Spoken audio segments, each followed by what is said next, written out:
And now I would like to introduce our panelists. So first, I'll introduce Reverend Byakharan Judith Regier, senior Dharma teacher at Clouds and Water Zen Center, who studied under Katagiri Roshi, co-founded the Clouds and Water Zen Center, and received Dharma transmission from Joan Snyder O'Neill. Judith is an accomplished author, healer, and former dancer. Byakharan resides in the woods with her husband and has 2 grown sons. Welcome, Byakharan. So nice to have you here. Reverend Grace Shearson, Zen abbess, is president of the Shogaku Institute and a clinical psychologist with a doctorate in clinical psychology from the Wright Institute. Grace is author of Naked in the Zendo, Zen Woman, and the editor of Zen Bridge. She is published in leading Zen magazines and anthologies. He's a Dharma teacher in the Suzuki Roshi lineage. Married for 50 plus years, she resides in New York and California with her poet husband, Peter Shearson. Welcome, Grace. And Pamela Weiss is a dual lineage Buddhist teacher in the Soto Zen and Theravada tradition since 1987, holds the distinction of being the first lay person to receive full Dharma transmission in the Suzuki Roshi Zen lineage. Author of A Bigger Sky, she advocates for women's voices in practice, resides in San Francisco with husband Eugene and dog Grover. So welcome, Pamela. So nice to be with you. So I'm just checking the chat to make sure I'm not making any mistakes. Thank you. So first question, what I'd like to do, the topic of navigating relationships in Buddhist community it's a large one. And my understanding is each one of you comes to this panel with a particular aspect of that issue that you want to raise. And so I would like to just invite each person to speak briefly for a couple of minutes, just framing the main theme that you'd like to bring here. And once we've heard from all 3 of you, we'll go to each one of you and take more time with the particular material you want to focus on. So could I begin with Judith? Okay, hi everybody. I'm going to talk about rebalancing the 3 bases of prajna, samadhi, and sila, according to the needs of the 21st century and American Buddhism. And that is overemphasizing for a while ethics, sila. I'm also going to be mentioning the undervaluing of stories, personal karma, personal stories, and our personal needs in the training, and how that makes it harder to have authentic relationships with people. I think that's enough. Thank you. Thank you. Grace. I would like to talk about the stubborn problem of sexual misconduct in the Zen community. And for some reason, I am a designated recipient of many stories of women coming to me with problems in their Sangha and asking for help. And I have been joined by attorney Carol Murchison, by Jan Chosen Bays, and we've worked on a variety of problems. And there seem to be some common themes and some common causes. And I would like to talk about just what the various elements are that make this such a stubborn problem, because it's gone on for more than 50 years and it's not like we haven't known about it. And it's not like, there's a person who's acting up. It's about how the community accepts the behavior and doesn't correct. So that's what I'll be talking about. Thank you. And Pamela. Yeah, thanks. I am going to be looking at kind of a very broad brush, similar to something Judith said about the lack of balance in the 3 bases. I'm going to be looking at the lack of balance between for lack of better terms, what we might call masculine and feminine, by which I don't mean gender, I mean energies.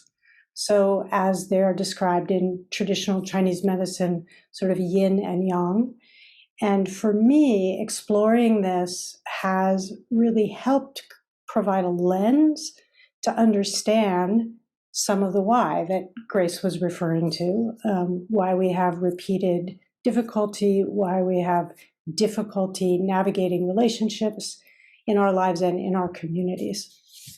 And my own sort of research and interest has included a lot of looking at the history of the development of the early Buddhist Sangha and stories of the early Buddhist nuns. So I'm hoping to be able to pull from that and share some of that as well.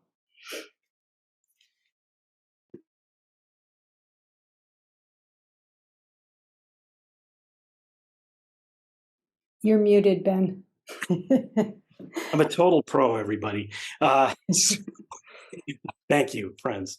So the plan here is now to spend a longer amount of time with each person's topic. And I think what I'd like to do is invite each of you, to talk at some length about the material, and then ask the other panelists to respond and reflect and just have some dialogue, and then probably move to the next person as kind of the focus. So Byakuran, would you begin? My understanding, Ben, is it about 10 minutes that I have? That's good. Okay, because I'm going to watch. I'll watch my time. So I am going to offer some constructive criticism. I hope it's constructive. But before I do that, I really want to acknowledge how much I've gotten from my Japanese men, my Japanese male teachers, who were mostly Katagiri Roshi and Okamura Roshi. Really, I wouldn't know anything. I really received a tremendous amount from these men and from my traditional Zen training. So I'm just honoring what they gave me. As I go into, I think this is a both and, as I go into saying that in many ways I've been quite disappointed. I've been doing a Buddhism for 50 years. I've been very good. I've been a good girl. I did everything I was supposed to do. And there were many ways that it was kind of harmful for me psychologically. And now I'm realizing that in my older age. For example, one of the disappointments was about 6 or 7 years ago. One of my sons told me that they felt abandoned, that I preferred or valued my Zen practice more than I valued my relationship with him. I was totally devastated by that. That was not my intent, but that was the impact using these words. That really, I felt completely taken apart, and it's why I wrote that book. I wrote a book on karma, and now I feel like I've somewhat moved through that. But this year I had another reinforcement of that. A person I've been very close to through the whole Zen process died this year, and his family said the same thing, that they had a lot of aversion towards Zen, that they felt that it took this person away from them, and that they didn't even want to have very much Zen at his memorial. So there's so many instances of my disappointment in the maturation process that has come from this traditional form. And as I started to look at things and reevaluate, I went back to the Eightfold Path. Like, I went back to the traditional teaching, and how could this help inform me of how we could do this differently?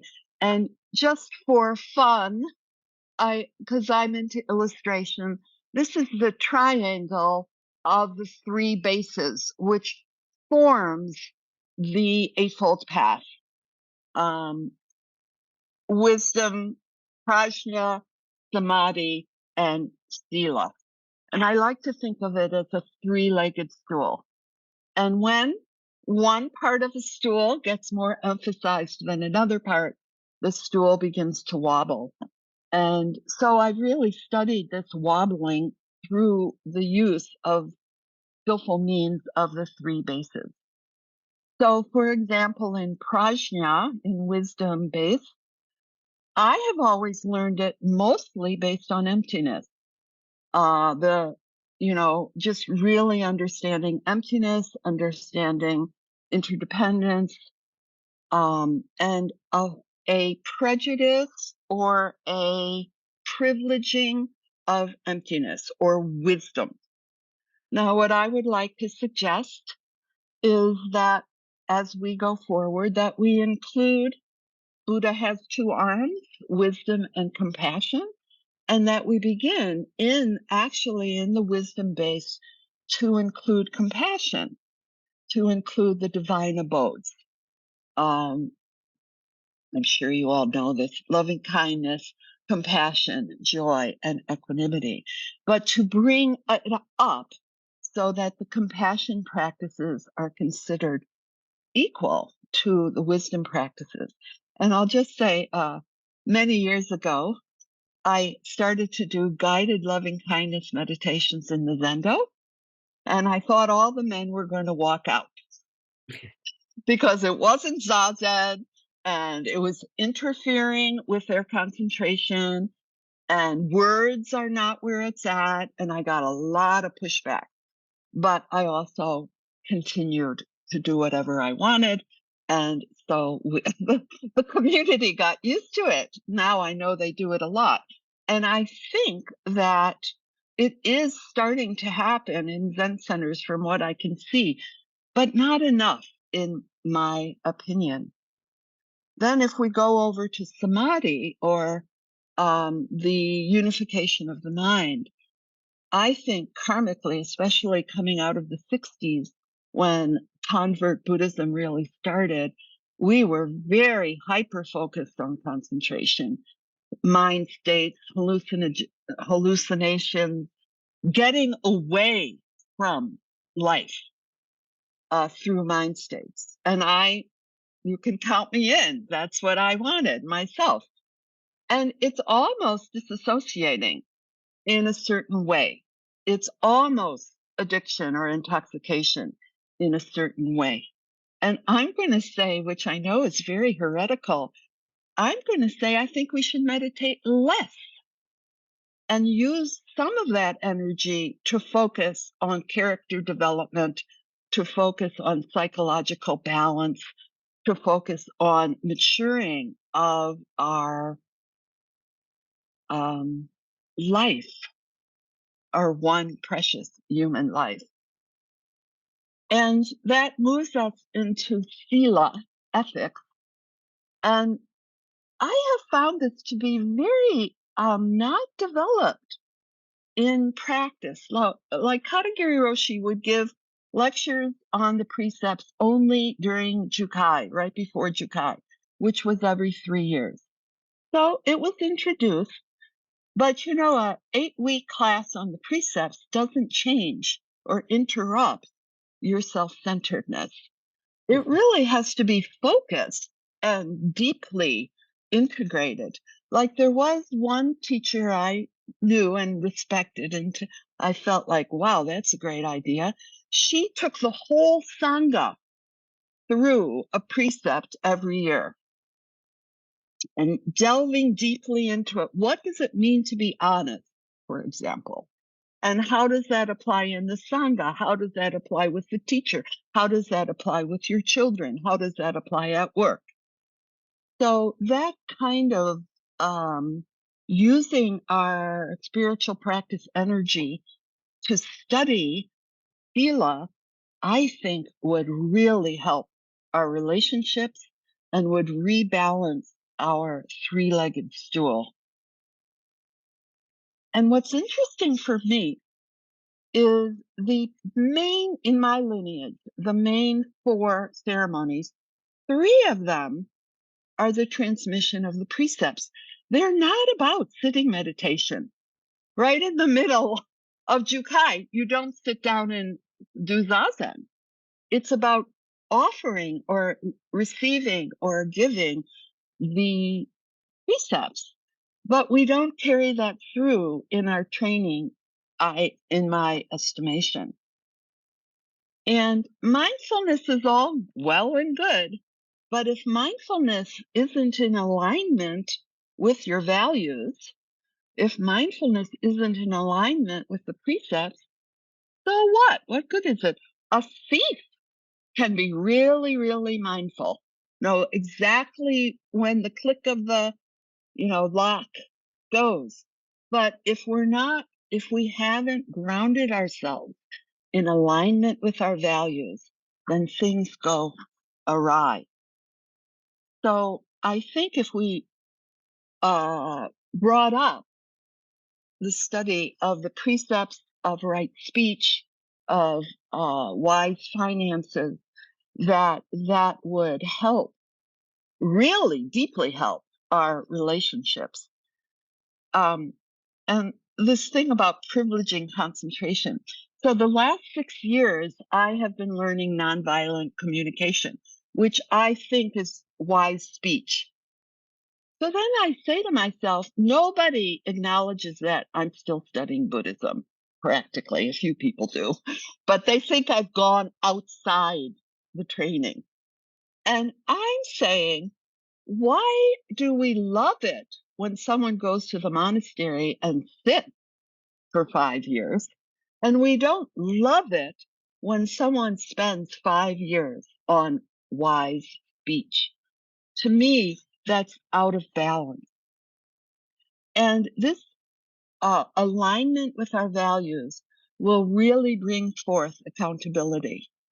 Accountability of the teacher, accountability of the Sangha, accountability of the person, accountability of my family life and my work life. And the word alignment has become very, very important to me. And the last thing I'd like to talk about is the undervaluing or dismissing of personal needs. When I was in Zen training, really the needs of the community superseded my needs. The surrender to the schedule superseded my needs. And as an abuse survivor or a person with a big trauma body, that wasn't so good because I didn't know what I was feeling and needing. I got overrode all the time, and I came out a little undervaluing my psychological health. So, and I didn't find very much help within the Zen community. Although in my teaching, all of my priests went to psychotherapy. They couldn't be a priest if they didn't go to psychotherapy, because I have seen the shadow of unconscious pain really hurt communities. I've been in 2 communities that have fallen apart because of ethical breaches on the part of the teacher. And the last thing I want to say is Salt and Water was one of the Zen centers that had a children's practice, or sometimes people call it a Sunday school, very early on. And we worked very hard at it. It was very hard. There was pushback because it wasn't quiet. It was hard to figure out what to do. We didn't want it to be babysitting. We wanted it to be, what is the spiritual needs of the children and what are the spiritual needs of parents? And I have to say, we worked on that for 20 or 30 years, and it never took off because it's supposedly not part of Zen practice or not part of the training, or for some reason it was very hard to get that to move. And the same with helping people. Like, because the stories were not valued, sometimes you didn't even know if the person sitting next to you was grieving the death of their mother or something. So you couldn't help on that level, on the level of what's going on in your life. It wasn't valued enough. And I tried, like, we had cute little names like the Bodhisattva Brigade or Helping Hands. And we tried to organize people helping the sick and the grieving. And it never could take off. So those are quite a few of my disappointments. And I hope I said that I'm also very grateful. I think Zen practice saved my life. But also, I think there's a time when you stop training and you just start living. And actually, Katagiri Roshi used to say that at the end of his life, he just said, just live. Just live.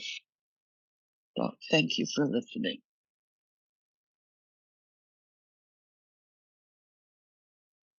Thank you, Byakuran and Judith. So I would just like to have an opportunity for if either of the other panelists or both would like to just have any reflections on what you just heard. What I heard is about the culture of Zen. And what has been my experience is that there's an emphasis on trying to do what we think is the Zen path in Japan. But if you go to Japan and see how they're practicing, it doesn't look anything like what we're doing. But there was an emphasis on this in the beginning. And of course, I think there were something like 25,000 at one point, 25,000 male priests and a few hundred female. So the emphasis was on following the male practice. And one of the things that I saw was that the monastery was one situation, but most of the priests were married and had a family life that was very different. And that wasn't necessarily incorporated in what we learned. It was like we extended the monastic values to our personal life, and that put people in a position of not having their needs met. So.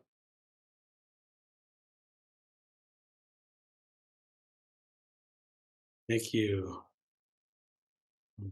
Pamela? There we go. I was having trouble unmuting. Yeah, thank you, Judith. The thing that kept coming for me as you were speaking was this question of what gets included and what gets left out. And that it's been a line of question that I have been following for a long time. Because, as I said, I practice in two traditions and I see the same tilt. You know, what I would call a kind of energetic masculine, feminine, out of balance tilt in multiple traditions. It's not just in Zen. And what we know is that nothing was written down that the Buddha said for 400 years, which is 400 years of telephone, right? And when things were written down, and then as Buddhism passed from country to country, it was infused by these various cultural overlays. And so it seems to me that a lot of what we take to be the way has actually not a lot to do with the heart of the practice and has more to do with a certain kind of formality which preferences a certain kind of practice over another kind of practice, right? And for me, it's been very heartening to take a look. Again, I'm sort of a nerdy history buff, so I like looking back in time and looking at not just what the Buddha said or what we think he said, but what the Buddha did. And the Buddha himself was, as I would suggest, Suzuki Roshi was, kind of a radical, revolutionary, social, he was breaking all the norms of his time. And so how it is that we've come from that to be in what I'm hearing both of you describe in some way as kind of tight little boxes of good behavior is pretty interesting in a way. And I actually think not true to the spirit of what the Buddha intended and what I think many of the teachers across time, place, and culture have intended since then. So it's well worth challenging that. Not in an unappreciative way or an ungrateful way, as you were saying, Judith, but really in a way to recapture the spirit of why are we doing this anyway? You know, I'm not doing it to put myself in a tighter box. I'll say it that way, you know. I'm practicing because I want to be free, because I want to be able to help in a real way. I don't want more and more binding, right? So anyway, thank you, Judith, for your reflections and words. Thank you. So I'm just kind of thinking about time and wanting to make sure all voices are balanced. But if you want to say anything in closing to this section, Bjarkren, I would just invite you to do so. No, you good? Okay, wonderful. All right, well, let's move on to the next panelist to kind of really laying forth your material here. Grace, would you be willing to share with us? Yes, I am. And I want to follow on with what Pamela just said, in that I used to say to my students, I'm not training you to be a doormat. You know, this notion of finding your personal freedom within your respect for the tradition is a big deal. So as a psychologist, when people come in for help, they have some pattern of behavior that's very painful to them, and yet it's repetitive. And what we say, or what is said in a clinical setting, is that these behaviors are overdetermined. What does that mean? That means that they come from the parental setting, they come from genetic tendencies, they come from personality. And so they're very hard to undo. And I feel, as a person who's been involved in many of these long-lasting situations of abuse and sexual misconduct in communities, that we have a similar dynamic, which is overdetermined. And Bjarkren, Judith, talked about the unbalance or imbalance of the three legs of Buddhism, of Zen. And that's one aspect that the religious influence of Buddhism itself tends to skew over to this monastic behaviors, which tend to emphasize the community and de-emphasize the needs of the person. And then we have what Pamela referred to, some of the cultural dynamics of the differences between masculine and feminine, and which is favored and which is esteemed. And then we have this long cultural run. As one of my sons says, well, we've had a run for so many thousands of years as men. It's about time for it to change, of the patriarchy. So all of this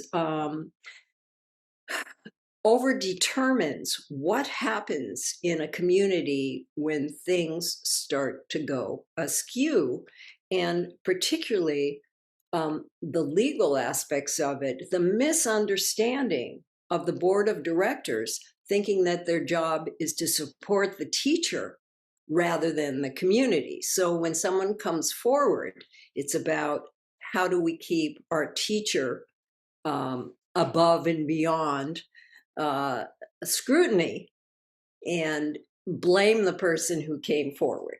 So there are misunderstandings that the board of directors need education. One of the most important dynamics for me has been that people join a group because they need to belong, not only do they come because they think Buddhism is cool or they like Zen, but also because they have a strong need to belong. And this comes from a genetic tendency, again, one of the overdeterminations, that we need to belong to a tribe to survive, that it's an existential threat to lose our tribe, and it used to be. And so people are very concerned about keeping the Zen communities together. So that, to me, is an important dynamic, a personal, tribal belonging.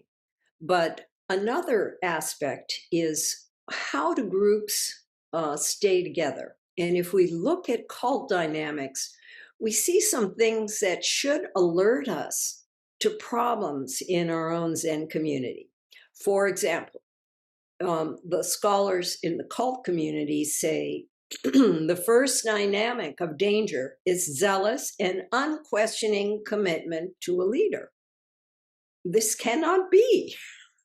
We need to be able to find a way, as Judith said, to appreciate our teachers, but also to question them. Another is discouraging dissent and analytical questions. Now, if you belong to a Zen group, you know the terminology. Suzuki Roshi's only don't know, or beginner's mind. If we start to question things, people will say, well, you're using your mind. You're not, following the practice. So this is a second dynamic of being part of a cult. Cults also use meditation, chanting, breathing exercises, and sleep deprivation to control the community. So we have to be alert to some of the tendencies that bind us together in a way that make it hard for us to question what's wrong.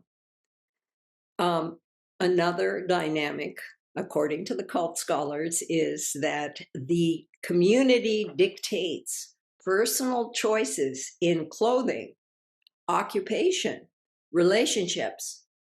And for example, we talked earlier about hair. Somehow we were supposed to look like Zen monks and shave our heads and have very short hair. And also, I remember my own teacher correcting my use of jewelry and wearing earrings. And I remember Darlene Cohen, one of my friends and colleagues, who's now deceased, talking about how important it was for her to wear jewelry in the most intense ceremonies. She would wear earrings. And I have taken on her vow as well. So another is that the group claims exalted status for itself.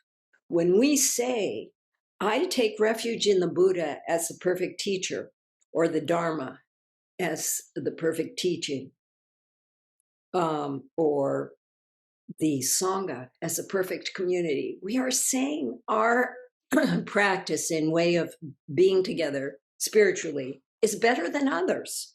And this is a little bit dangerous. One of the biggest problems we have is that the teachers in Zen and Buddhist communities are not accountable to legal authority. There's only 13 states in the District of Columbia that actually spell out clergy abuse. And they're not the bigger states or the more liberal states. They're the states that were smaller, and therefore they kind of kept their laws, whereas I think it was mostly the Catholic Church that opposed bringing the law in to hold priests accountable.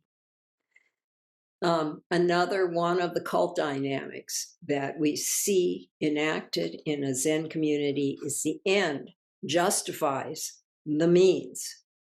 So all of this physical and mental discomfort endured through long periods of meditation and retreat is done in the service of awakening. And as Judith discussed, the needs of the individual are not taken into account. The end justifies the means. Another, and finally the last one, that I'll talk about. The group members are expected in a cult to devote inordinate amounts of time to group activity. Having a life outside of Zen Center is questioned. It was certainly questioned by my teacher. So the result, that one of the problems that we also see in these communities is the result of overlapping relationships. So a Buddhist student's ability to critique a teacher or a community, especially in a residential community, they understand that what is at risk is their housing, their financial stipend, their health insurance, and their status in the community, jobs, and future promotions in the community. So being someone who looks the other way when they see problems in the community is very much all of these overlapping relationships. So not all Buddhist centers exhibit these kinds of characteristics, but it's crucial for us as Westerners to study how we are perpetuating this kind of blind faith. I might talk to my own teacher about blind faith. I said, no, I have faith, but my eyes are open. And I also used to say, well, I'll listen to what you say to me, but I'll decide later whether it's true or not. So we need to bring about our own awakening in that way. So this extraordinary loyalty to the teacher, the use of consciousness altering techniques, uniforms, explicit and implicit discouragement of dissent. All of these things can keep us off the path of enlightenment and into the path of following where misconduct and corruption has occurred. So we need to do a lot better job educating the board of directors and promoting, as Judith talked about, compassion and care of the individual, as well as emphasizing the belonging to the community.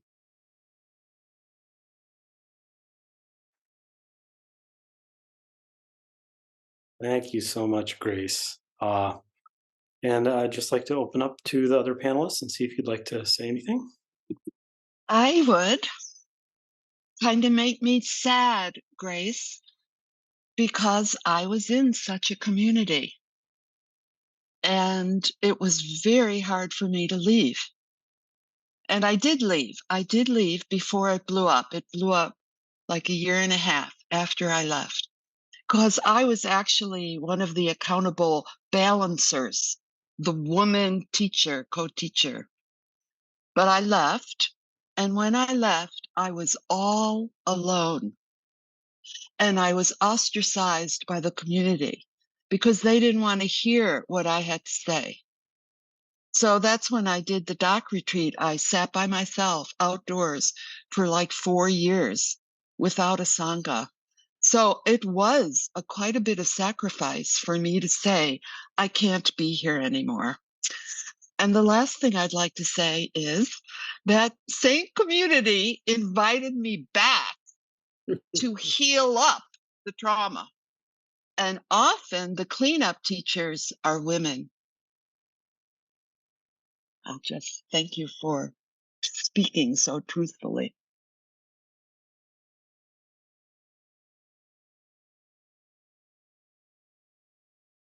Thank you. Pamela, would you like to offer any reflection? No, just my appreciation, Grace, for your calling out for us what is useful for us to pay attention to. I feel like in such an individualistic culture that we have, with so much breakdown of social structures and systems, that the hunger for belonging, as you said, is growing and growing. And so the tendency to overlook what may end up being harmful in order to find a place of belonging is something really important to pay attention to. So thanks for doing that. Yeah. Thank you. And as I did before, would you like to share anything else, Grace, at this time, or? Yes, I would like to extend my sympathy to Judith. I actually gave a talk at that community just before things blew up, and I could see that there were problems. And I'm glad that you were available to help. I also pointed out directly to my teacher ways that he had of relating to women, such as women need to fall in love with their teacher in order to become enlightened, and challenge him on this. And as a result, he would humiliate me in front of the community, which caused me to just not be able to be part of it. And so I went through your experience of losing the community and have yet, other than forming my own, been able to return.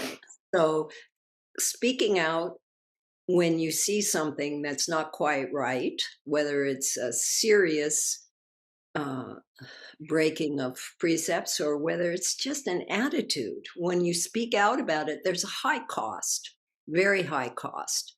And you have to be able to bear the loss of your community in order to speak out.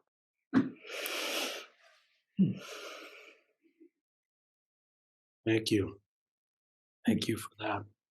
And I guess I would just like to pause for a minute. There are very likely many people in this meeting who've really experienced profound harm through abuse from clergy and cult-like dynamics. And just take a moment to pause and acknowledge that suffering and make room in our hearts for everyone here.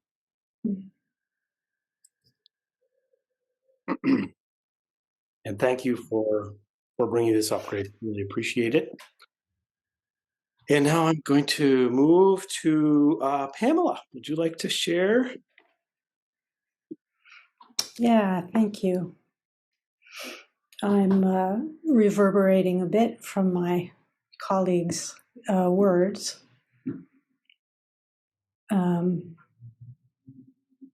I think what I'd like to speak to a bit is what I would describe as a more subtle dynamic, but in some ways a deeply profound dynamic that for me, I think underpins a lot of the sort of sources of pain and difficulty that both Grace and Judith have been speaking to.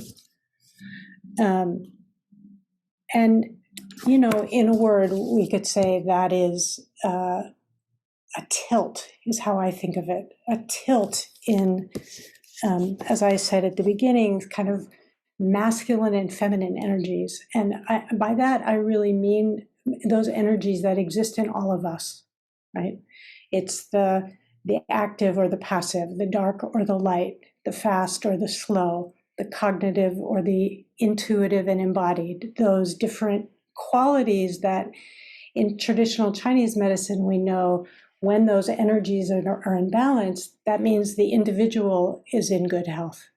When those energies are in balance in a community, it means the community is in good health. We see a lot of breakdown of individual health. We see tremendous breakdown in our social and cultural fabric with, you know, the levels of divisiveness, inability to speak across difference. You all know, right? And of course, we see that, you know, we see it in the world at war, and we see it in the tragedy of the climate crisis. All of those, for me, has been very helpful to look through this lens of how much we overemphasize effort and striving and trying hard and all of the things that I came in with as a young Zen student and was applauded for. And it was like others, I want to say I came to Zen in my 20s, and it completely transformed my life. I think if I hadn't gone to Zen Center, I might be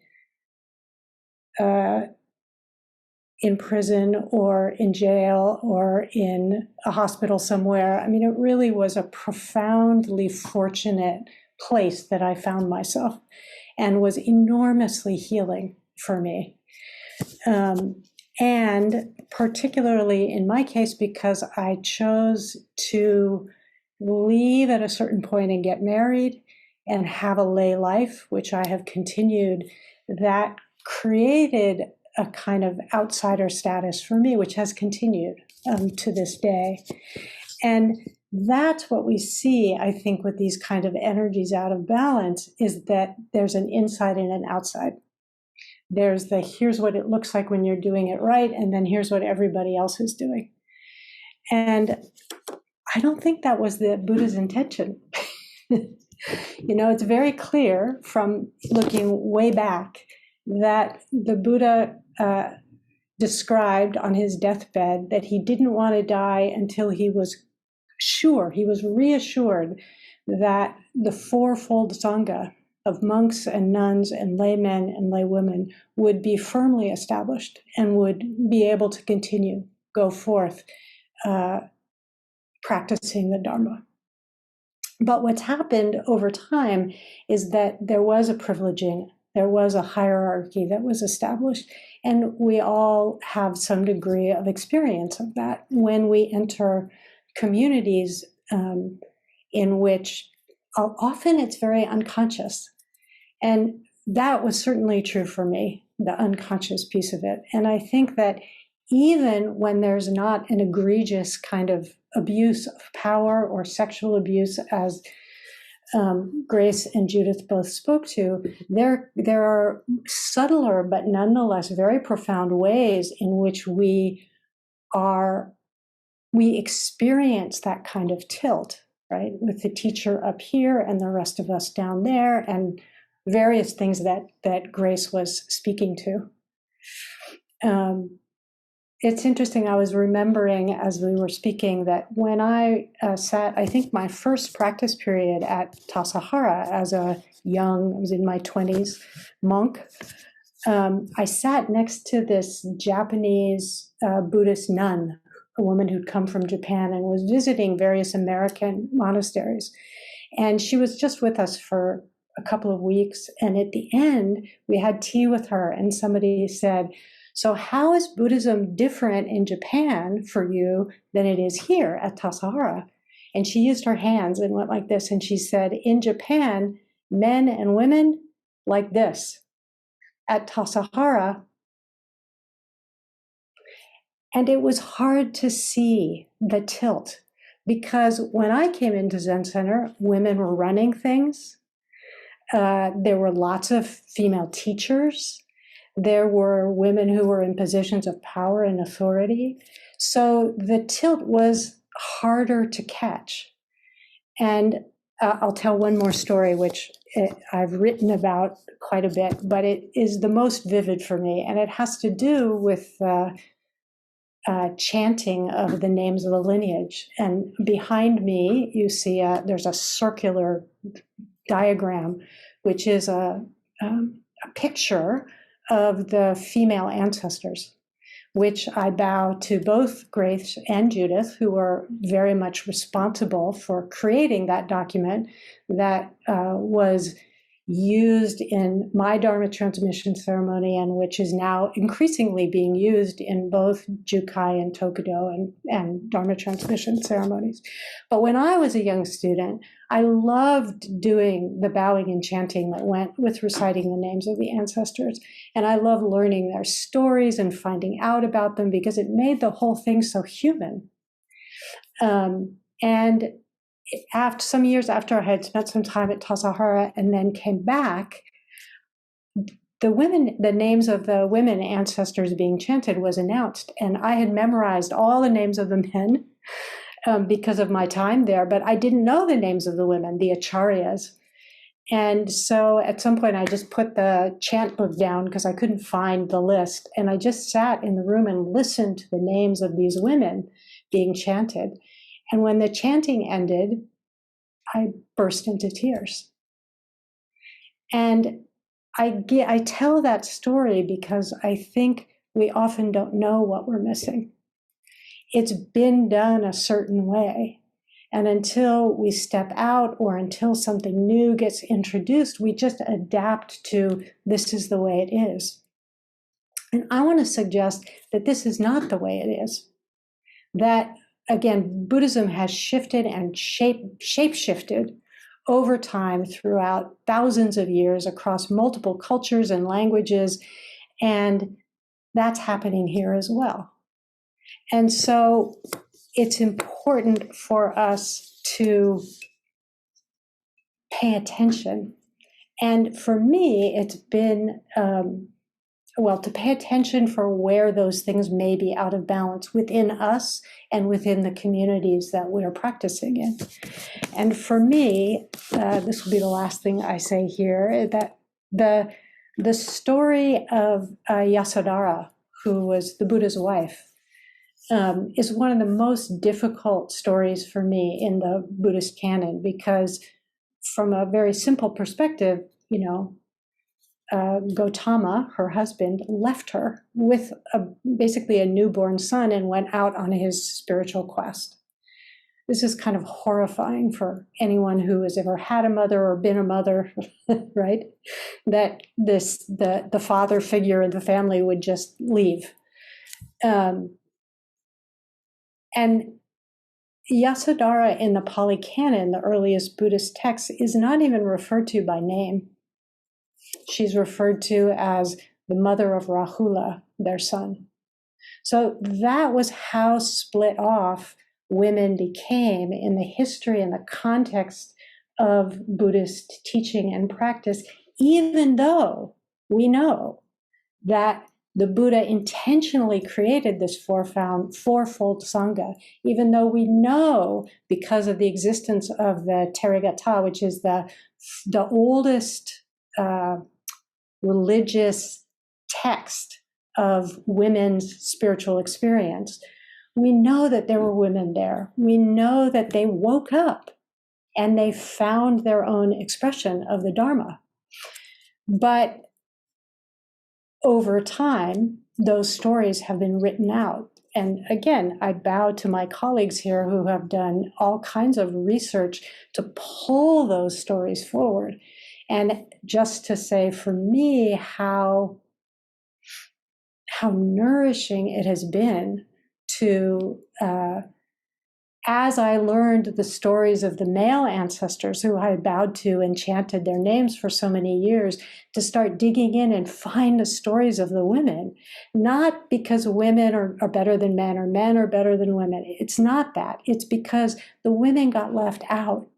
And without those stories, without that kind of practice, the whole thing is on tilt. And that, my view, it impacts all of us. And it's the seed of what causes the kind of cult behavior, sexual misconduct, not taking care of individual needs, a whole host of the things that Judith and Grace have spoken about. So I'll say one last thing and then pause, which is that some of you may know this beautiful poem from a Japanese Buddhist poet and teacher. I think of her as a teacher, Izumi Shikibu. And this is her poem of enlightenment, which is very short, as these poems often are. She says, watching the moon at midnight, the moon as a symbol of enlightenment, right? Solitary, mid-sky, I knew myself completely, no part left out. So for me, that's the vision of the Dharma that I hold, that I believe is the healthiest version of the Dharma for people of all genders, right? For all of us, and for us to be able to have wholesome, healthy relationships with each other where it's okay to disagree, where it's okay to have different opinions and different ways and styles and so on of doing things like that. So I'll stop for now. Thank you so much, Pamela. And I'd just like to see if Judith or Grace would like to share something. I feel so filled up by that, by everybody. So rich. And I have tons to say, but I won't say tons.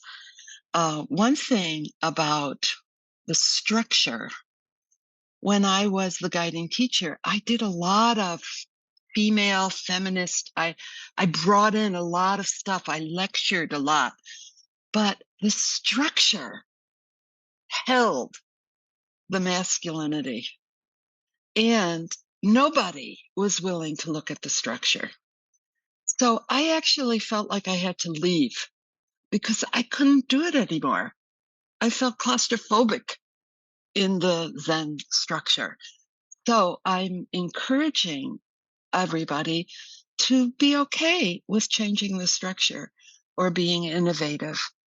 And the other thing is I have been studying with Philip Moffitt, and it's been a wonderful medicine for me as a Zen person because he is emphasizing softness. He is emphasizing receptivity. Let go of trying. No striving. Be in your body. It's been so refreshing. I can't drink enough of it because I felt, of course, it's my personality too, to strive. But it's been very feminine, softening for me. And just to go with Yasudhara's story, Rahula, the sun, its name is tethers, the one who tethers you. So that's how they looked at children. The children were a tether. And for me, children, especially my son 6 years ago, questioning me, was liberation, not a tether. He freed me from my habituated patterns. And the last thing I would like to say about no part left out, oh, it makes me cry. I wrote a book that was all about my traumas. And these were things I was not allowed to talk about in the Zen community. And I had to write it. I did write it. I lectured all around the country, so I had to speak it. Oh, secret. And I have gotten so much liberation, so much freedom. I feel like I got what I've been wanting, is to just be myself, not have to hide, and be free. So that's what I'd like to add.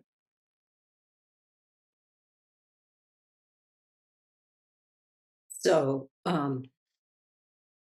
like Pamela and probably Judith, I also started when I was a very young woman, and I haven't yet expressed the gratitude for not going crazy as I was during the 60s in Berkeley, and for the generosity of Suzuki Roshi. And I have to tell this story because it gives you the flavor of what it's like to speak up or speak your truth. So I was at Zazen at Berkeley Zen Center, and I loved Zazen because it relieved my anxiety and depression. And here comes this little guy giving a talk. It's just like, what's he doing here interrupting my Zazen? Suzuki Roshi. And he gives a talk about the Buddha's birthdays. It must have been March. He said he went on for like at least half an hour. Was it in March? Was it in April? And back and forth. And finally, when he finished, he didn't come to a conclusion. It was such and such, but this calendar says this and this one that.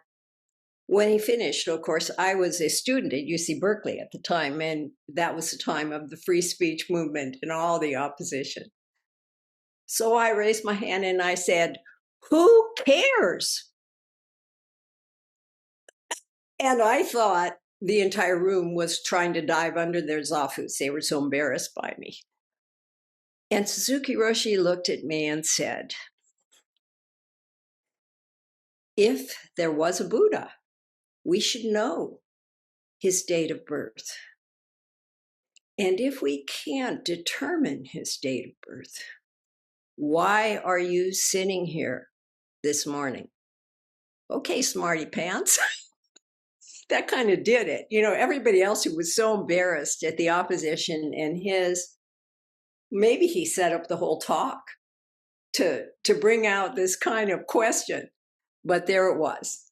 So I must say from the very beginning, I was knocked out by Suzuki Roshi and his spirit, and he performed my wedding ceremony in 1968. And I've written about how he was not concerned when I walked in with Tabi after walking across the street to the Zen Center, because I saw him wearing Tabi, but I didn't notice he was wearing shoes over them. In any case, so I've had this experience of being oppositional, and of course with my own teacher, Sojin, Mel Weitzman. When I started researching the female ancestors, which resulted in this book, he told me I had to stop, that it was work of the ego. And guess who didn't? And so this is something that those of us who have persisted and found our way through this practice have known that there are parts of ourselves that we will not give up. But the most painful thing for me was not Sojin saying, this is work of the ego, you need to stop this. You know, trying to talk about women it's just because you want to exalt yourself. The most painful thing has been the lack of support of other women. I understand, and maybe I'm overly sympathetic to when men find that the power structure is being disrupted. But the way that women compete for what they think are just a few places for leadership, and they feel there are not enough places, so they can't support women teachers, that's been very painful to me. So I just wanted to bring that up.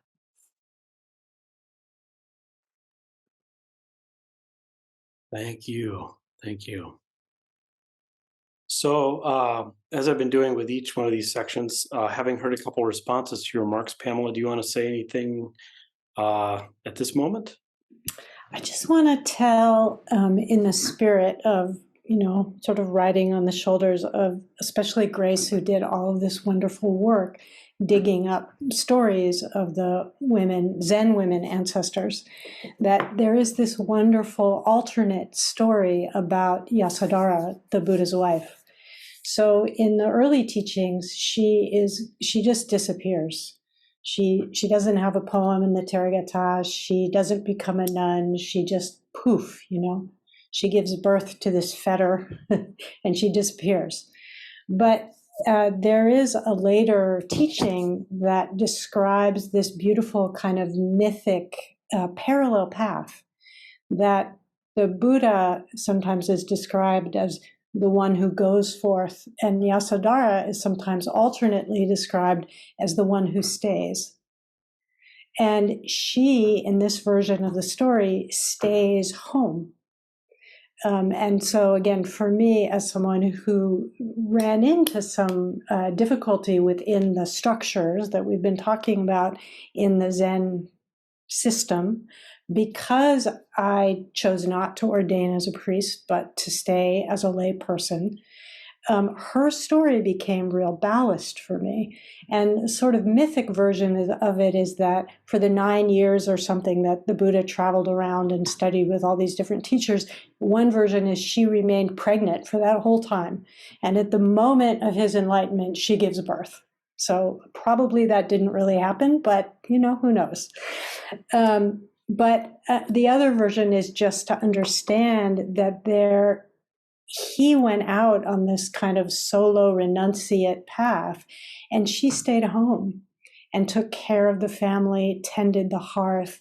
And for me, this is a dimension of our practice that isn't lost in other cultures, but in the way that Buddhism and Zen have come to America, there has been such a tilt in long retreat, intense sesshin, monastic training, and there hasn't been so much understanding of how do we engage in our daily life, which is what Judith was speaking to at the beginning, that this has been kind of pushed aside as second-class practice. And for me, especially in light of that story of Yasodhara, I've come to feel it not as an insult, but really as an opportunity, because it is an aspect of our practice that is underdeveloped, which means, from my perspective, we get to develop it. We get to discover for ourselves, what is it like to have a full practice, devoted practice that isn't about only sitting long hours of, still upright sitting in the monastery, which I am so happy that I did. But almost 40 years later, that's not the right thing to be doing now, right? So just as Buddhism has evolved, I think it's important that we have a practice that also evolves with us as we grow and change and deepen in our own understanding. So I'll pause while we give us time for a little break.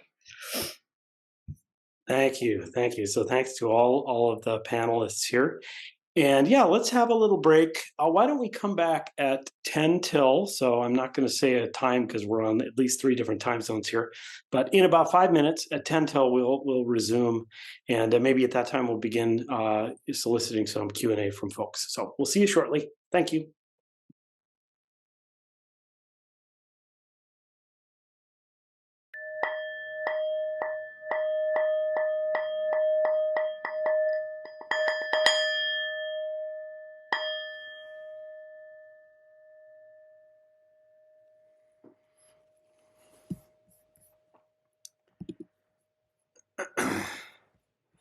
All right, welcome back.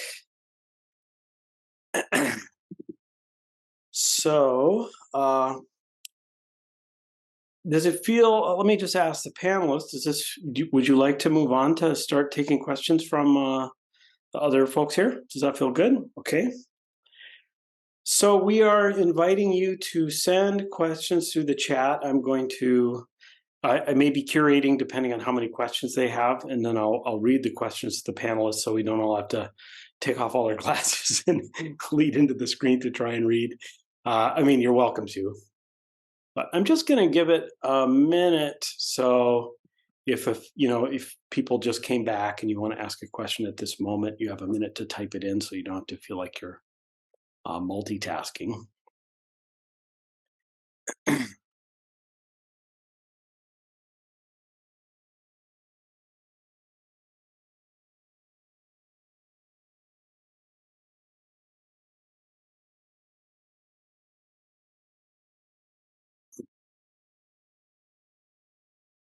Okay, well, I think I'll jump in on this first one that got sent through, but we're encouraging you to send your questions. More will be more wonderful. So, and maybe I'll let the panelists know. I might let you know. I'll be like, wow, we have a lot of questions, so that may make you feel motivated to be more compact. Or if they're not that many, then more expansive. I trust you to sort that out. So anyway, here's the first one that I saw come through. Several Dharma, this is not just a question, so it's going to take a little while to read. Several Dharma sisters have recently said to me that although they are incredibly grateful for the role of women teachers in Zen, including our panelists here, and the unearthing of stories of women ancestors, they still feel that to be taken seriously in Zen communities, you have to act like a man. One said it was a bit like when women started to be included in management roles in business, they have to, sorry, there's a little problem with my text here. They have to exceed men at their own game, and it feels like that in Zen. Even a lot of the female ancestor stories show women who are strong and powerful, such as Iron Grindstone Liu. Question, we have arrived. Is it possible to be a woman in Zen on your own terms right now? I know how big of a question this is. Can we improve if that is not so? So I offer to panelists. Well, I think it comes around to the question that I raised, which is statement I made, that it's very hard for women to support other women. And I think as that shifts, as women support other women and don't look for the archetype of the strong masculine type, then, but it will need to shift.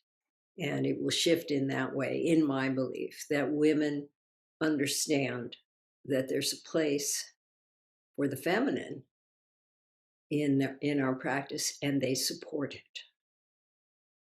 in the form of an actual living being as well, not just the idea.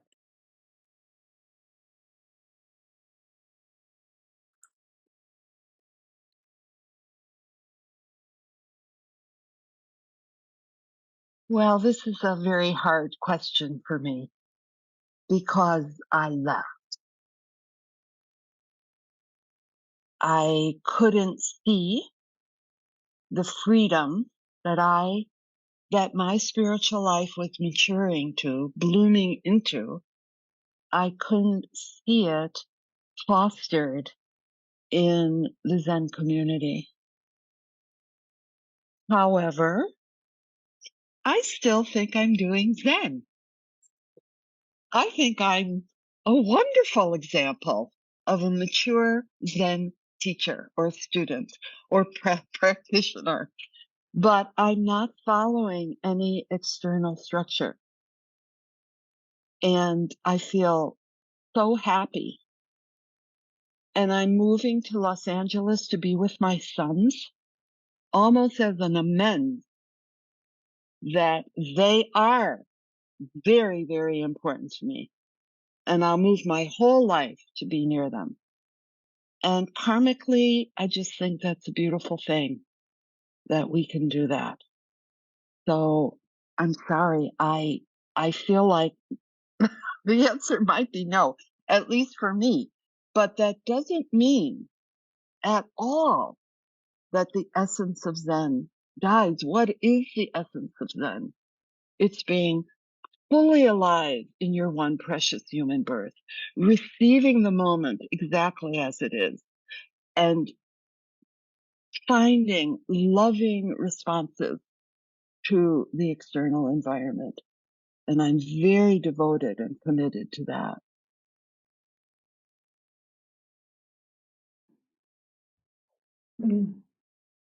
Yeah, it's a tricky question for me too, because in a way I also left. I have circled back, but I do feel that there was a way in which stepping away, I didn't want to do, but there was a kind of glass ceiling that I felt like I hit in the context of the Zen that I was practicing. That didn't allow for me to fully honor, in my case, getting married and becoming a stepmother. There wasn't a path forward to ordain as a priest and also do that at the time that I was practicing. So I also left. And I did a number of other practices. And at this point, as I have circled back around into Zen, I feel like I have much better footing.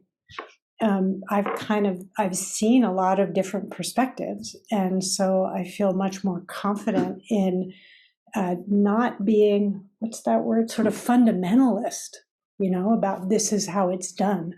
Because I've heard this is how it's done in multiple different places, and they're all different. And I've seen the kind of harm that's done in each of those places to people who hold so tightly to a strict version of this is how it's done. Which is not to say that we don't want to honor the lineage or honor the practice. All of that is true.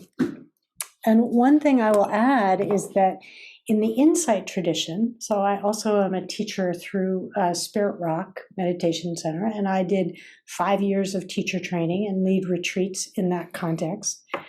Well, I didn't just do training, I do training and a lot of sitting. The thing that I have seen shift the structure, we've been talking about, there's the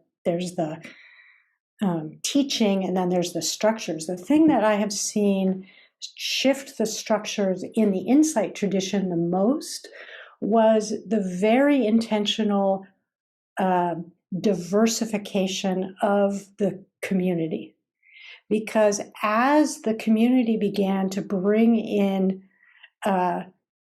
people of color, gender non-binary folks, LGBTQIA folks, younger people, not primarily English-speaking folks, all kinds of different people who had to be actively brought in because it wasn't so accessible initially.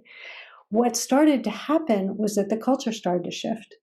And what I've seen now, 10 years later, through lots of surus, it's a Jewish word that means trouble, is that a lot of the structures have changed. And that the form of, having the teacher on the dais speaking, that still exists, but now there's lots of other structures that exist too.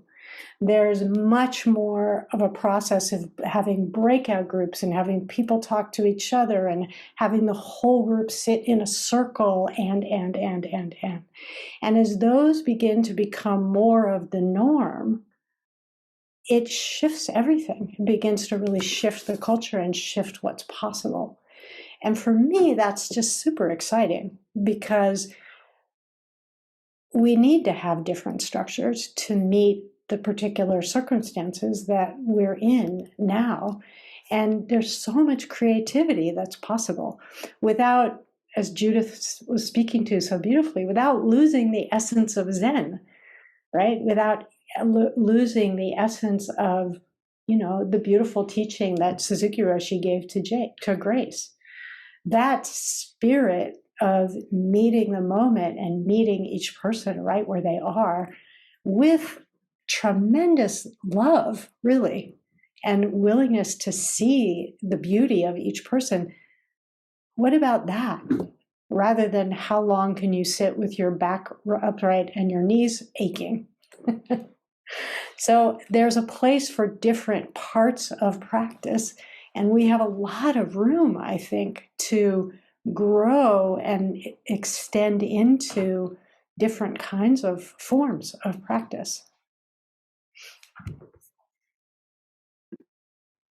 Thank you. Thank you.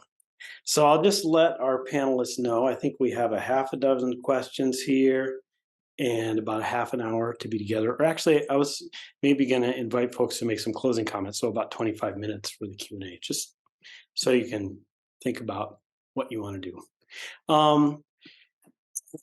Next question. I am interested in hearing if the panelists see a direct relationship between Zazen practice and the development of compassion.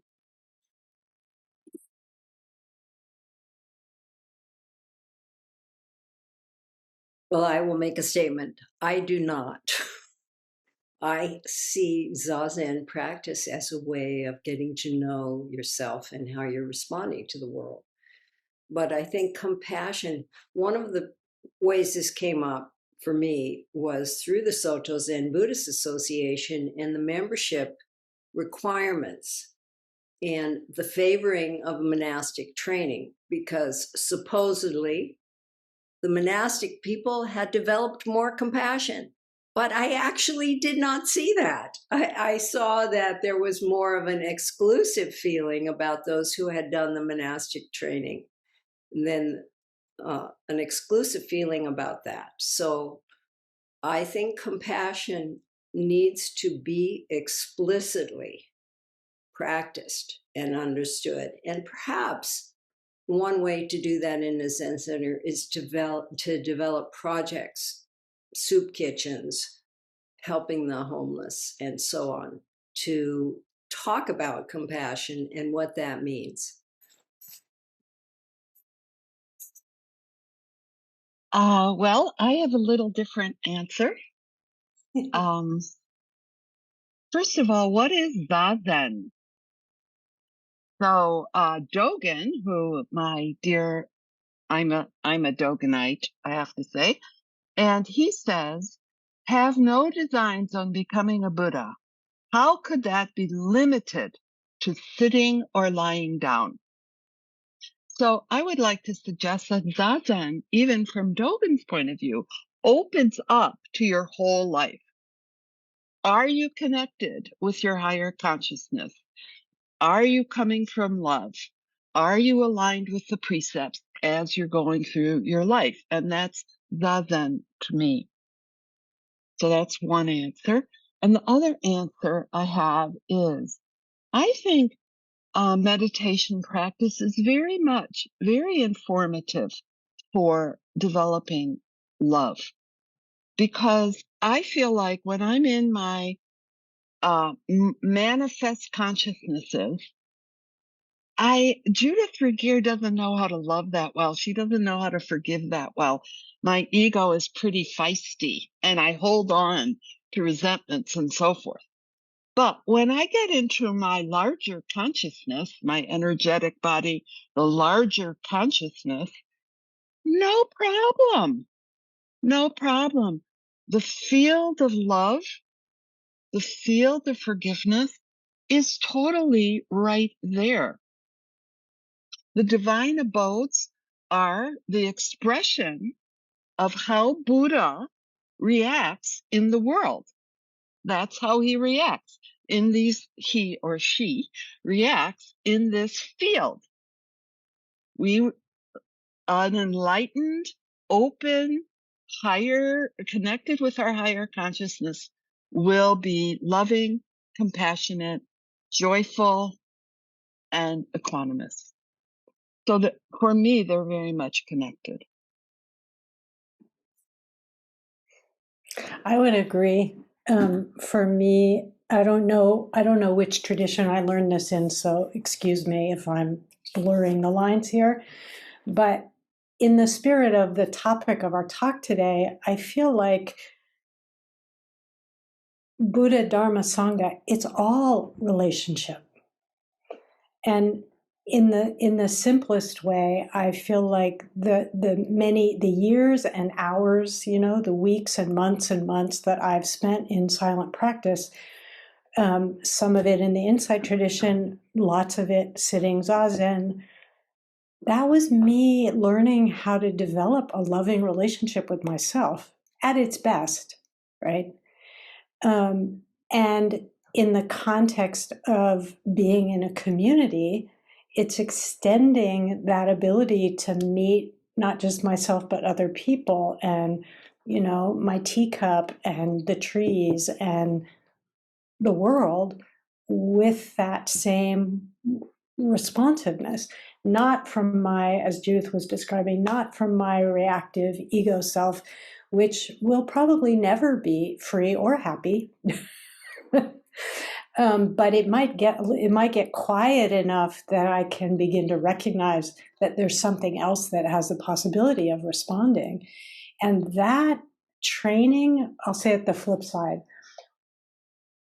what I see with people who don't have some direct experience, meaning they've had the experience for themselves of understanding that they're not what they think, that we are not what we think, that we are not going to get what we want, all of that.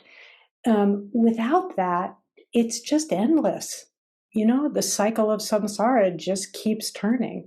And in my experience, and maybe if I hadn't come into the monastery when I was in my 20s, I would have found it someplace else. But for me, that practice and that experience transformed everything. 180-degree turn. Does that mean I'm happy all the time? No, it does not. Does that mean I never struggle? No, it does not. But it's changed. It's changed something, as they say, at the base. Something has shifted that makes freedom possible, even if I'm not sitting in it every minute, right? And that's tremendous. So I'm a big advocate of encouraging people to practice meditation, if we want to call it Zazen, in the broad way that Dogen does, absolutely. I'd like to say one more thing is when I started focusing my contemplation on interdependence, not so much on emptiness, but on interdependence, my heart opened and I could start to be a more compassionate person.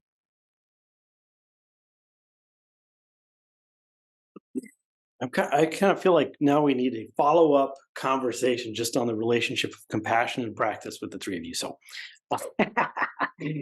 this is great. Thank you. So I'm going to move on to another question here. Someone writes, we are dealing with deeply underground bias. Underground, they put in quotations. We are dealing with deeply underground bias showing up in our sanghas. The fact that it is not explicit bias is making it trickier to address. Do you have any suggestions for rooting, I assume rooting out, or even noticing implicit bias?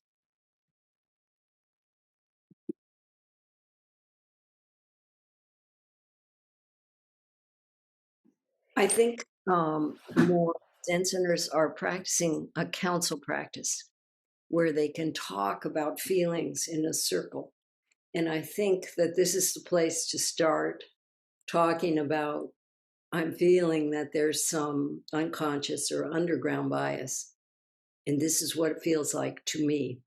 And being in a circle, a community caring circle, is a place, I think, to start a discussion of that.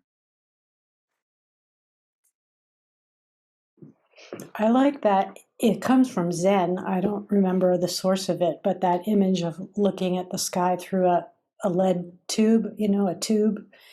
And so we only see our little slice of sky. So for me, the thing that's helped me the most, and what I've seen in communities, is to start from the assumption that, of course, it's not just that there's bias, which, yes, it's also that I'm always only going to see a limited perspective. And that's why we need each other. That's where the Sangha jewel is so important. And the more diverse the Sangha body is, the more and more of the sky we get to see. And the more and more of that bias gets rooted out. If I ever imagine that I am unbiased, I am in some deep doo-doo. Because now I'm going to walk around being haughty and arrogant and assuming I know something, rather than understanding that, of course, my perspective is limited, which then allows me to be humble and curious and interested and listen and receive, right? So all of our perspectives are important. What we've been talking about, I think, in this kind of tilt is the fact that there are certain perspectives and positions and so on that are more important than others. And that creates an environment that's not healthy for anybody, including the people in the positions of privilege, by the way, right? Everybody is harmed by this. It's really important. I have one thought, and I'm not sure it's right, but it seems to me that the teacher often sets the tone of a Sangha. So perhaps the teacher has to be behind this unraveling of the bias. And maybe you can have discussions with the teacher, see how they react, and then go into these circles. But if the teacher is stubbornly holding on to their power, it's very difficult to change the situation.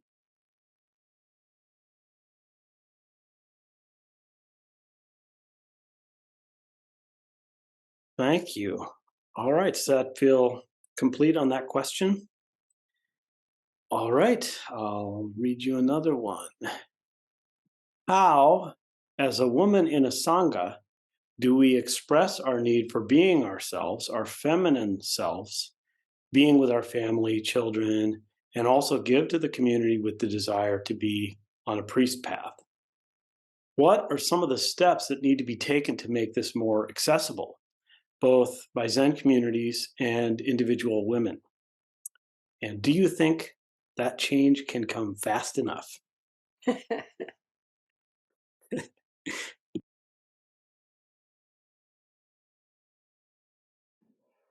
I'm going to cede the question because it didn't come fast enough for me.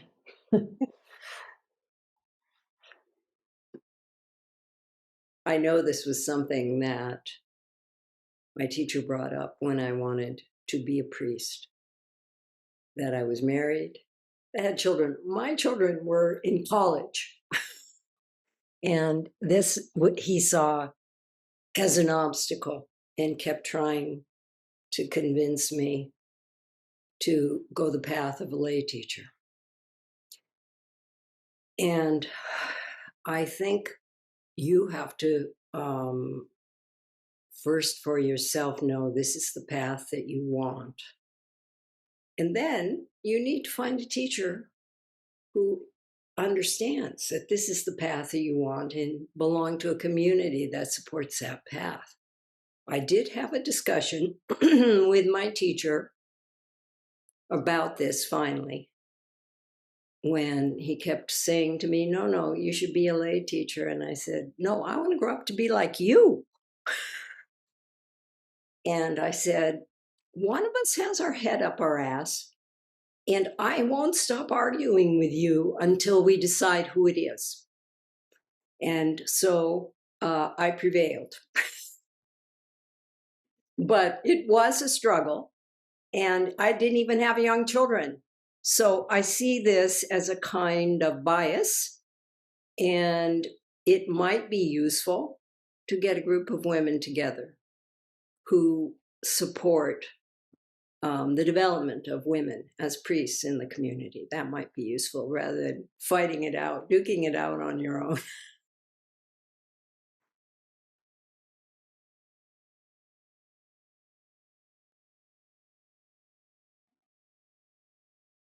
I have just one thought to contribute. I say this a lot to my students. Of course, there are two. We live in a dual world. So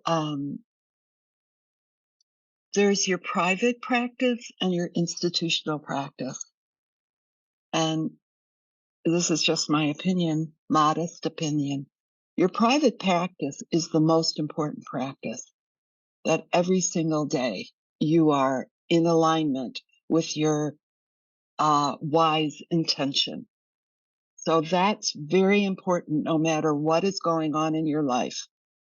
And you have structures in your life that keep you on path. And then when you become a priest, you have some responsibility towards the institution. You don't have total responsibility, but you do have some responsibility. That's what you're saying when you become a priest. So how to balance those two are very, very difficult. And I didn't do such a great job of it. I did a great job if I'm only looking at the institution. I was a good Zen teacher. I got that Sangha back to normal. I worked my A off, but my personal life paid a cost. I really paid a cost. My children paid a cost, and I personally paid a cost. And now my maturation, I'm hoping as a Zen practitioner, is I want that to be more balanced. I don't want to have to pay a cost. I want whatever I'm offering to come from my Buddha heart, and that's it.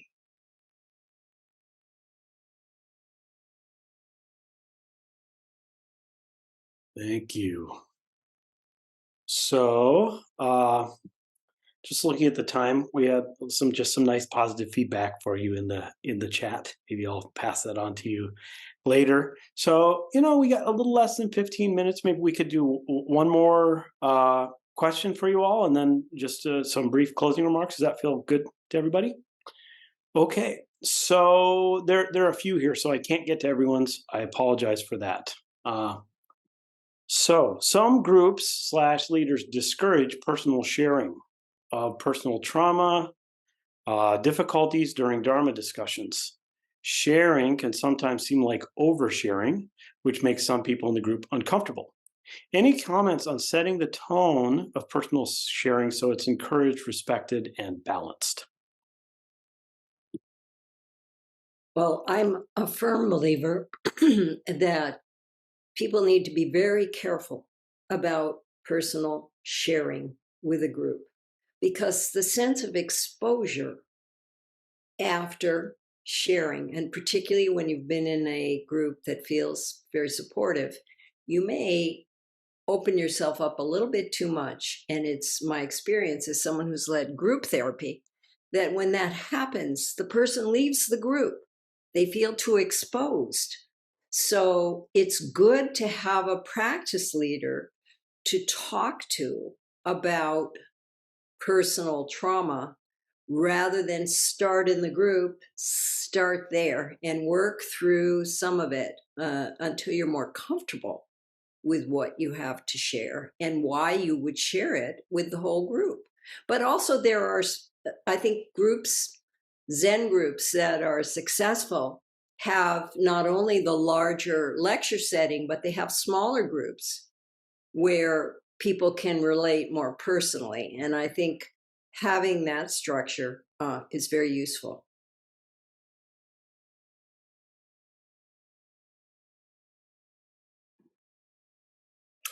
I would also say that I think part of the often unconscious bias that's built into the systems we have is very anti-personal, anti-sharing. That I was told very explicitly, not in Zen, but in the Insight tradition when I was being trained as a teacher, do not share personal stories. And I said, I want to respectfully disagree, because for me, hearing people's personal stories was so valuable. At the same time, I will say from the teacher side that if I'm in the middle of something that is not yet kind of metabolized, that, as Grace was saying, it does me and I think nobody else much good for me to kind of do my own process in public. But if there's something that I have worked through and learned from, and I can share the harvest of that, I think that's actually the best teaching. It's been the best teaching for me that I've received, and I think it's the best teaching that I have to offer. It's just a matter of knowing what's too close or what's not fully metabolized enough to make that decision. And some of that is trial and error. Sometimes, I get overexposed, as you were saying, Grace, and go, oh no, that was too much. And that's how I find out. But that's the art, of being human, actually. Knowing how much to share and how much to hold. Yeah, I think you have to think about how is this going to be useful? Where when it's too raw, people, we're going to shut down. So I have often been overexposed, so I know what you're saying.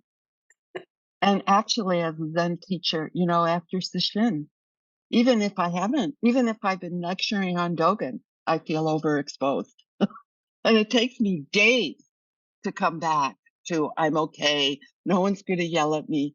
That's part of my trauma, I guess. So I think handling my overexposure has been a real big part of my teacher practice. But I would like to say something about stories. I think stories are really important.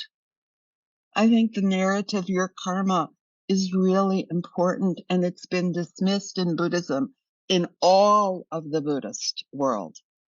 they say, I love Pema Chodron. I've been a great follower, devotee, but, drop the storyline and just enter the energy. Well, that's great for concentration, but it's not great for digesting your karma. So for me, I had to go into my story with the awareness and mindfulness that I've created from Zen practice. So holding my stories with compassion and with insight and with interdependence and with karma, all these things I've learned, but I had to go through my stories. So after, they say detach from your stories. That's kind of the Buddhist line. But the way I learned to detach from my story was going through it. Because after I wrote this book, after I gave talks on this book, those stories don't have any more punch for me. The energy, unless I get triggered, and I do, but mostly my karmic stories have lost their punch. But it isn't from ignoring them.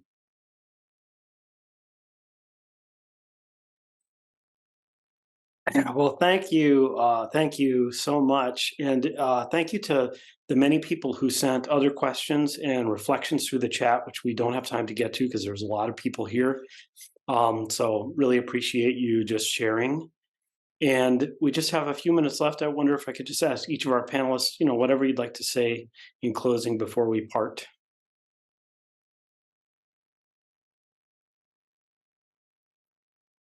I will start. I will say we have a lot of work to do. We have a lot of work to do to change the structure of what we thought was the transfer of Zen from Japan to the United States. We have communication circles, the councils. We have educating the officers as to what their responsibility is. We have training for teachers about how seductive it is to be the one in power and how the mistakes can come. And we have a lot of communication about mistakes that have been made. And while it's hard for us, as we've seen with Johnny Depp and Amber Heard, to not get called out for defamation, there is a legal case that is a public case of the Zen Center of San Diego that outlines what went wrong there. And those kinds of cases, when we can, without fear or threat of liability, read what went wrong here and how the board got pulled into it and so on. It's very important for us to educate ourselves. And we do offer through Shogaku Zen Institute classes on how to prevent this kind of misconduct, what to do as an individual and what education we need, and how to set up policies. But policies are no guarantee if people do not enforce them. So there's a lot for us to learn about how to create a safe community.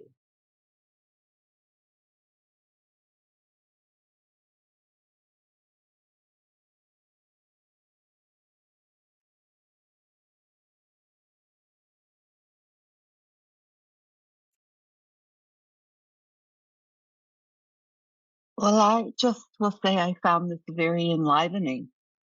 I feel excited rather than, down. So, and I appreciate both of you so much. Thank you so much. And over the years, I've learned from both of you a long history of working together. I really appreciate it. And I just like to end for myself saying, it makes me cry actually. I went through a period of really being angry and really rebelling and really hating my Zen training. And you know what? I'm coming back round to be able to love what I learned. Very precious teaching. and to be able to free my life so that I can be a really good human being. In Yiddish, it's called a mensch.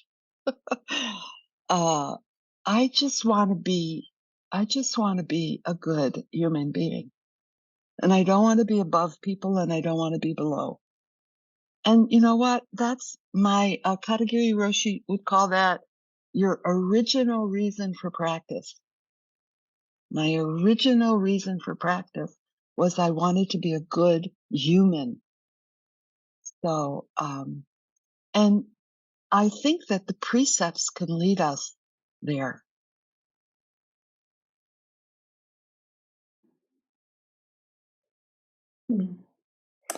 Yeah, I'll close with two things. One, piggybacking on what you said, Judith, that I think for all of us, you know, there are institutions and they will have their mishigas.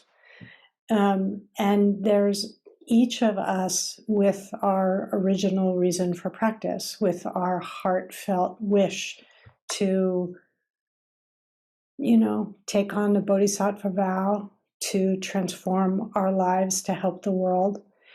And, you know, there's such a pull to join, there's a pull to be a part of, a pull to belong, as we talked about earlier. And that just really to encourage each of us that in that pull, not to lose contact with your own heartfelt wish and aspiration, to really trust that in yourself. Because if the institutions are going to be transformed, they need us actually to show up in that kind of full way. So that's my hope. I often feel frustrated with institutions, and I often feel like just gobsmacked by how beautiful and honest and tender the people who I meet in practice are. And that's what keeps me coming back and trusting that what we're up to here is really something good. And the last thing I want to say is just to call out, I looked at all of the people in the room, so to thank all of you for coming, and especially to say to you, Ben, and to the handful of other men who came today, thank you very much for coming.